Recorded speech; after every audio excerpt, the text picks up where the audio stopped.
چلیں بنا کسی دیری کے سیدھا مدے پر آتے ہیں اور روم کی سب سے مشہور لیکن ساتھ ہی سب سے خوفناک عمارت کے اس تفصیلی جائزے کا آغاز کرتے ہیں۔ آج ہم تاریخ کے ایک ایسے موڑ پر کھڑے ہیں جہاں سے گزرے ہوئے دور کی ایک ایسی سچائی نظر آتی ہے جو بے وقت حیران کن بھی ہے اور سچ پوچھیں تو تھوڑی ڈراؤنی بھی۔ یہ کہانی ہے دی کولوسیوم کی، خون اور ریت کی ایک ایسی کہانی جسے تاریخ آج تک بھلا نہیں سکی۔ ذرا تصور کریں، آج کل جب بھی ہمارے ذہن میں کسی اسٹیڈیم کا خیال آتا ہے تو فوراً کرکٹ یا فٹ بال کے پرجوش مقابلے یاد آ جاتے ہیں، ہے نا؟ لوگ جمع ہوتے ہیں، اپنے پسندیدہ کھلاڑیوں کو سپورٹ کرتے ہیں، خوشیاں مناتے ہیں اور ایک بہترین وقت گزارتے ہیں۔ لیکن ایک لمحے کے لیے ایک ایسے اسٹیڈیم کا تصور کیا جائے جہاں لوگ کرکٹ یا فٹ بال جیسی کسی عام تفریح کے لیے نہیں بلکہ خالصتاً انسانوں کی موت کا تماشا دیکھنے آتے تھے۔ سن کر کسی ڈراؤنی فلم کا منظر لگتا ہے، لیکن در حقیقت یہ ایک بہت ہی تلخ اور حیرت انگیز تاریخی سچائی ہے۔ پہلا حصہ، دی کولوسیوم، 2000 سال پرانا عجوبہ۔ رومن سلطنت کی بنوائی ہوئی یہ عظیم الشان عمارت جسے ہم کولوسیوم کے نام سے جانتے ہیں، اپنے دور میں پوری دنیا کا سب سے بڑا انٹرٹینمنٹ ارینا تھا، اور اس کا رقبہ، ذرا اس پر غور کیا جائے، 50,000، جی ہاں، ایک ہی وقت میں 50,000 سے زیادہ لوگ اس عظیم ارینا میں بیٹھ سکتے تھے۔ اور جو چیز آج کے جدید انجینئرز کو بھی حیرت میں ڈال دیتی ہے وہ یہ ہے کہ اس عمارت میں تقریباً 80 داخلی دروازے تھے، یعنی اتنے بڑے ہجوم کو محض چند منٹوں کے اندر بحفاظت باہر نکالا جا سکتا تھا۔ یہ واقعی انجینئرنگ کا ایک ایسا کمال ہے جو آج کے جدید ترین اسٹیڈیمز کو بھی بآسانی ٹکر دے سکتا ہے۔ دوسرا حصہ، گلیڈیٹرز اور خوفناک مقابلے، ایک تاریخ حقیقت۔ گلیڈیٹرز یعنی رومن سلطنت کے وہ تربیت یافتہ جنگجو جو عوام کی تفریح کے لیے جان لیوا مقابلے کیا کرتے تھے۔ اب ایک بہت عام خیال یہ ہے کہ یہ سب کے سب بس بیچارے قیدی یا غلام ہوا کرتے تھے، لیکن سچ تو یہ ہے کہ ایسا ہمیشہ نہیں تھا۔ حیرت کی بات یہ ہے کہ ان میں سے کچھ لوگ باقاعدہ شہرت اور دولت کی خاطر اپنی مرضی سے اس خونی پیشے کو چنتے تھے۔ ان کی زندگی کا بس ایک ہی مقصد رہ جاتا تھا، ارینا میں اترنا، پوری طاقت سے لڑنا، اور یا تو جیت کر باہر آنا یا پھر وہیں موت کے گھاٹ اتر جانا۔ ان کا ہر مقابلہ موت کے سائے میں ہی لڑا جاتا تھا۔ اب یہ سلسلہ کس قدر خوفناک تھا، اس کا اندازہ اس بات سے لگایا جا سکتا ہے کہ یہ صرف دو انسانوں کے درمیان کی لڑائی نہیں تھی۔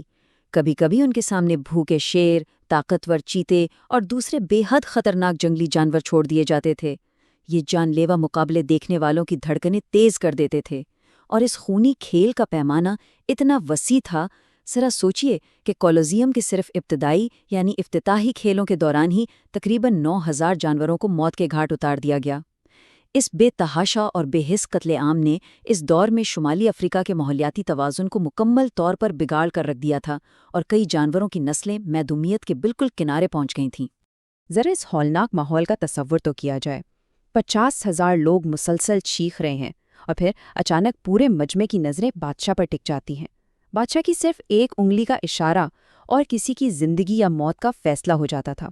اب یہاں ایک دلچسپ بات سنیں، ہالی ووڈ کی فلموں کی وجہ سے ہم سب نے یہ غلط فہمی عام ہو چکی ہے کہ بادشاہ کا انگوٹھا نیچے کرنے کا مطلب موت تھا، لیکن در حقیقت تاریخ دان ہمیں بتاتے ہیں کہ چھپا ہوا انگوٹھا یا بند مٹھی کا مطلب رحم کی اپیل منظور کرنا ہوتا تھا، جبکہ انگوٹھا باہر نکالنے کا مطلب تھا تلوار کھینچنا اور موت کی سزا سنانا۔ اس ایک چھوٹے سے اشارے اور مجمع کے شور نے کولوسیوم کے اندر نہ جانے کتنی ہزاروں جانیں لی ہیں۔ تیسرا حصہ، ارینا کے چھپے راز، خفیہ تہ خانے۔ اب جو چیز واقعی حیران کرنے والی ہے وہ یہ ہے کہ اس عظیم ارینا کے عین نیچے ایک پوری خفیہ دنیا چھپی ہوئی تھی جسے ہائپوجیم کہا جاتا تھا۔ اس زمین دوز نیٹ ورک کو چلانے کے لیے سینکڑوں غلاموں کی ضرورت پڑتی تھی۔ وہ بھاری لکڑی کی چرخیوں اور پہیوں کو مسلسل گھماتے رہتے تھے، جسے آپ ایک طرح کی قدیم لفٹ سمجھ سکتے ہیں۔ اس نظام کے تحت کیا ہوتا تھا کہ جنگجوؤں اور خونخوار جانوروں کو ان تاریک اور گھٹن زدہ سرنگوں میں چھپایا جاتا، اور پھر زمین کے راستے خفیہ دروازوں سے اچانک ارینا میں نکال دیا جاتا۔ ذرا غور کریں، ایک گلیڈیٹر پوری جان لگا کر لڑ رہا ہے اور اچانک زمین پھٹتی ہے اور ایک بھوکا شیر نکل کر اس کے سامنے آ جاتا ہے۔ یہ ساری مکروہ اور پیچیدہ انجینئرنگ صرف اور صرف دیکھنے والوں کو چونکانے کے لیے تھی۔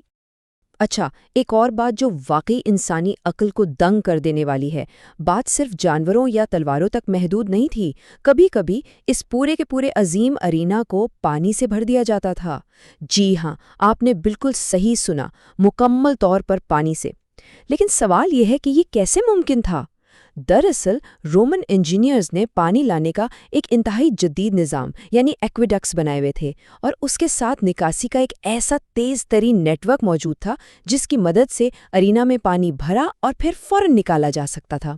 یہ سب اس لیے کیا جاتا تھا تاکہ لوگوں کو مصنوعی سمندری جنگیں دکھائی جا سکیں جنہیں نوماکیا کہا جاتا تھا۔ بڑے بڑے جہاز اندر لائے جاتے اور پانی پر باقاعدہ خونی جنگیں لڑی جاتی۔ ہے نا کمال کی بات؟ چوتھا حصہ، ظلم اور انجینئرنگ کا ثبوت، کولیزیم آج کے دور میں۔ اگر ہم غور کریں تو یہ عمارت رومن سلطنت کی اصلی میراث کو بڑی خوبی سے بیان کرتی ہے، جو ان 3 چیزوں میں چھپی ہے۔ پہلی، ان کی بے پناہ طاقت جس نے اتنی عظیم الشان عمارت کھڑی کر دی۔ دوسری، ان کی جدید انجینئرنگ جو 2000 سال گزرنے کے بعد بھی آج بھی پوری دنیا کے لیے ایک حیرت انگیز مثال بنی ہوئی ہے۔